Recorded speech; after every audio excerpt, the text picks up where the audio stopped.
Je trouve que c'est très compliqué de changer la manière d'accompagner les enfants d'un point de vue institutionnel. Ça avance sans doute, mais lentement. Moi, les enfants malheureux qui rentrent avec la boule au ventre, c'est pas possible.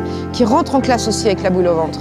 Les parents inquiets, les instituts qui font un travail extraordinaire. Certaines d'entre elles, il n'y a pas de budget, donc c'est leur propre fonds pour aller acheter des feutres, du papier, inventer un jeu, trouver les moyens de... De toute façon, on a un petit peu ce cliché de le succès, c'est quoi? C'est être riche, c'est être connu, c'est être beau, c'est avoir du pouvoir. En fait, c'est souvent le succès dans la société au XXIe siècle, elle est associée à des valeurs qui sont assez superficielles. Je trouve que c'est une absurdité d'enfermer les enfants dans des établissements toute la journée, alors que leur travail, c'est de devenir adapté à la société telle qu'elle est, à la société vivante. C'est que souvent, quand on fait ses choix d'orientation, derrière, il y a cette question de qui je suis. On est en pleine recherche de soi, et au lieu d'aller chercher la réponse à cette question, on dirige l'élève vers la recherche d'un métier. Du coup, c'est pas qu'est-ce que je veux devenir au final, humainement parlant, mais qu'est-ce que je veux faire pour être productif et économiquement. Je reçois des enseignants des fois en reconversion et je vois qu'ils ne se reconvertissent pas parce qu'ils n'ont plus envie de faire ce métier. Ils se reconvertissent parce qu'ils ne peuvent plus faire ce métier. Parce que c'est une énorme machinerie. L'éducation nationale, c'est le premier poste de dépense en France. Et les décisions qui sont prises ne sont pas forcément celles des gens de terrain qui peut-être voient les problèmes au quotidien et aimeraient prendre des mesures beaucoup plus radicales. C'est vraiment tout un travail sur une année entière d'aller à la quête de ce qui les rend heureux. Tout est possible, et bien alors explorons ce champ des possibles et allons vers ce qui est possible. Et pas ce qu'ils ne sont pas capables de faire, parce que ça ils ont bien compris, on a passé 15 ans à leur dire ce qu'ils étaient nuls à faire, donc ça ils le savent. Durant le congrès, j'ai scribé toutes les conférences sur un grand panneau, un grand rouleau de papier de 12 mètres de long. Et donc j'ai retranscrit visuellement les différentes interventions. Ça permet en fait de garder une trace importante des différents messages clés et messages qui ont été transmis durant les différentes conférences. Vous avez entendu que j'ai créé cette association quand j'ai lu que 150 000 jeunes étaient déscolarisés. C'était en 2012. Aujourd'hui, on est en 2021. Je n'ose imaginer les chiffres. On parle de 1 million de plus. En tout cas, les choses n'ont pas beaucoup évolué. Ça me semble la base finalement de créer, d'établir le lien. Et c'est faire confiance en l'inconnu justement parce que là on ne maîtrise pas ce qui va se passer quand on ne connaît pas quelqu'un. Mais si on est dans cette confiance et cet amour finalement de l'autre et juste de la rencontre, etc., le chemin se dessine et se met en place. Et c'est vrai que moi quand je suis arrivée au départ avec mon jeu dans les classes, il y a des enseignants qui ont adhéré et il y en a d'autres à qui ça a fait peur. Parce que non mais attends, comment on va faire? Et puis tu te rends compte, et puis les débordements, etc., etc., etc. Et de se dire que de jouer et de prendre plaisir, ça fait peur, on a aussi ça d'inculquer, c'est prendre plaisir, attention, où est la limite et où est-ce que ça s'arrête et comment on maîtrise le truc. Je la voyais se lancer dans la pente et tomber.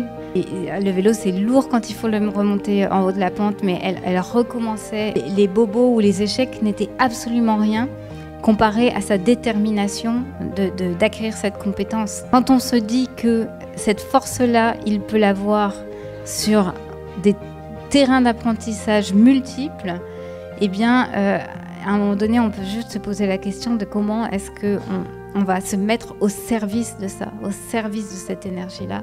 Est-ce que vous connaissez un adulte qui n'a aucun de ces défis et difficultés? Qu'est-ce que ça vous dit sur les enfants qui sont pareils, que ce sont des êtres humains comme nous? On l'oublie parfois.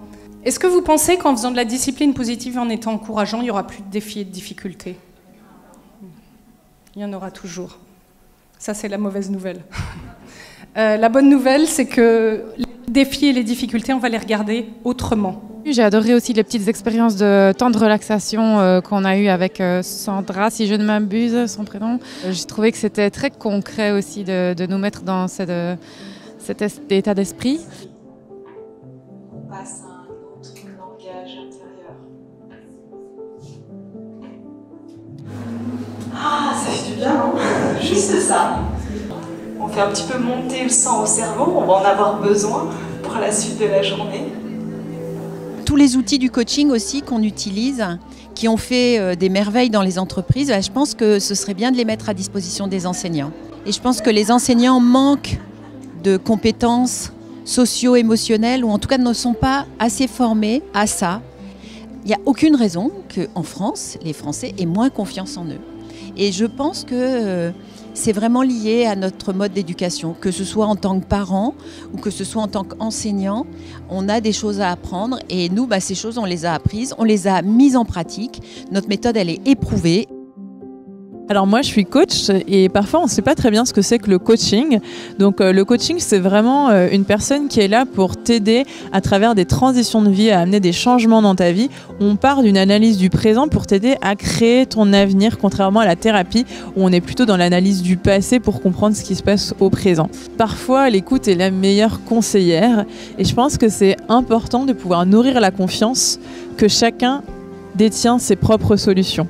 Et que parfois c'est avec une écoute empathique qu'on va pouvoir aider l'autre personne à cheminer et à trouver ses réponses, trouver ses vérités. Ce feu là, c'est cool la passion, mais ça m'a cramé. À vouloir sauver le monde, j'étais en dehors de moi. Aujourd'hui je suis vraiment convaincue que c'est en me changeant moi que je change le monde, que c'est en prenant soin de moi que je prends soin des autres, encore mieux. J'ai déjà découvert que on n'est pas obligé de trouver sa voie dès 18 ans à l'école. Yes! Mais qu'on a toute la vie pour ça.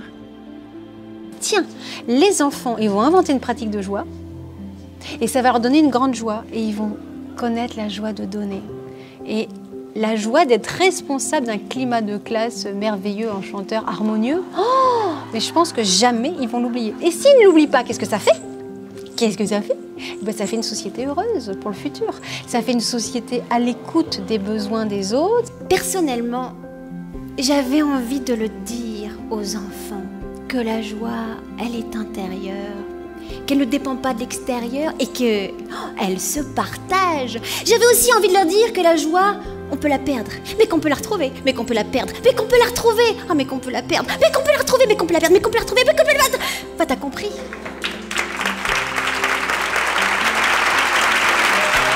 De mon point de vue, je pense que ce serait intéressant d'aborder la notion de l'impact des réseaux sociaux, l'addiction aux réseaux sociaux, l'impact des médias sur la personnalité, sur la société.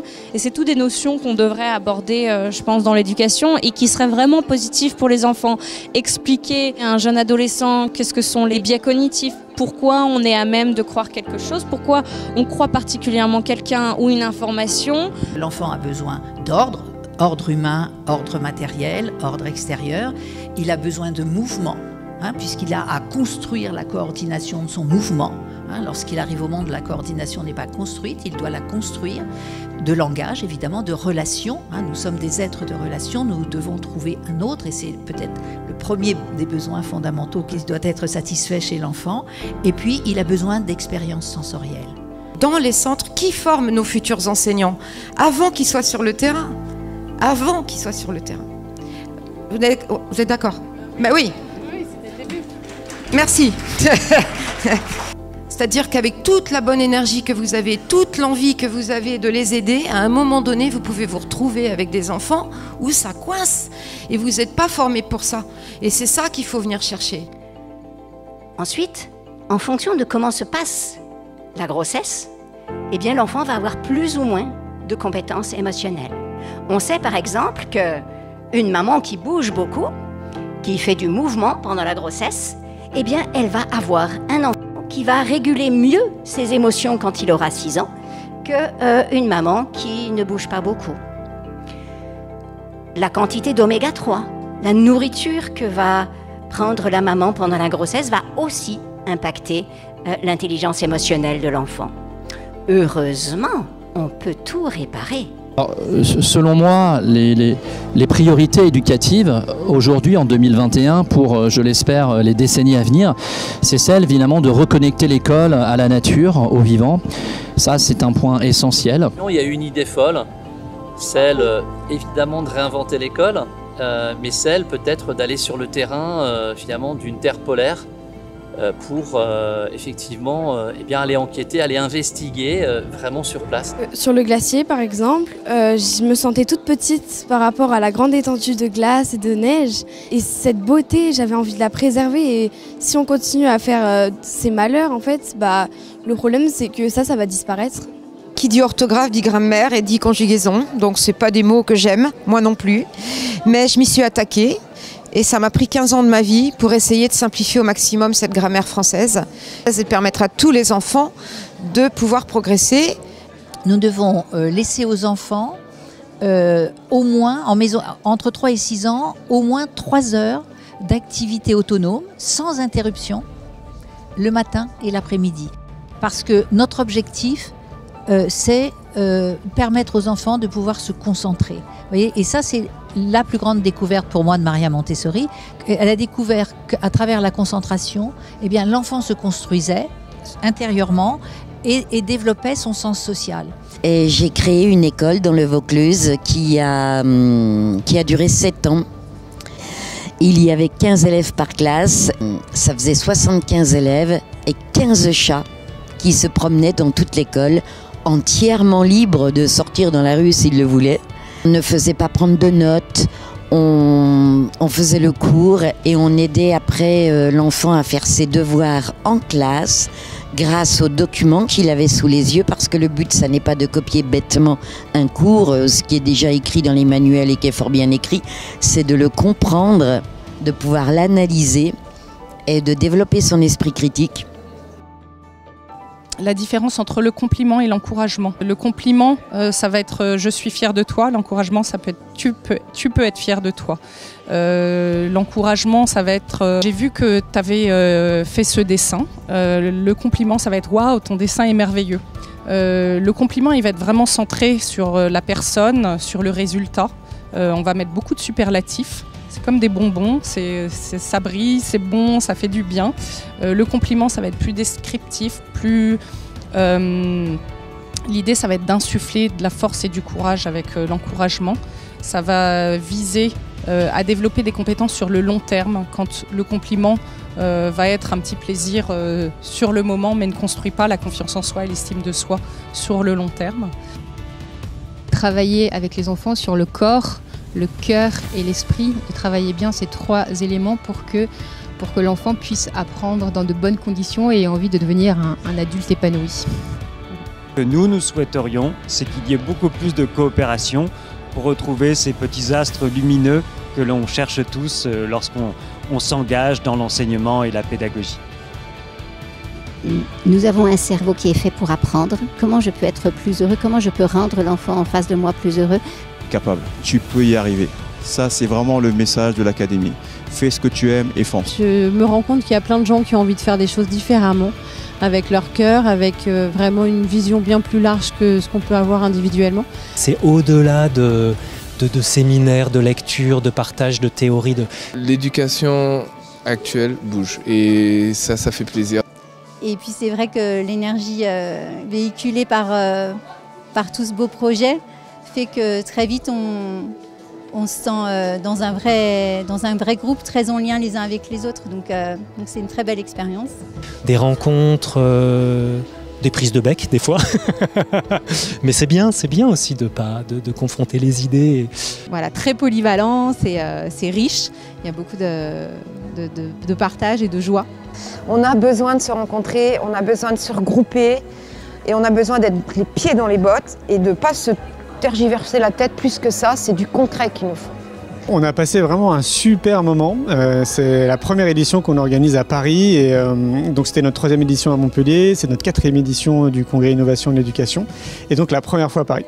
Et on est vraiment ravis, on a passé un super bon moment. J'ai même eu l'impression à un moment donné de me retrouver un peu dans le monde des bisounours. En fait, tout le monde s'aimait, quoi. Tout le monde était très heureux d'être ici. Mais c'était vraiment valable pour tout le monde, que ce soit les exposants, les congressistes, nous, en fait, dans l'équipe.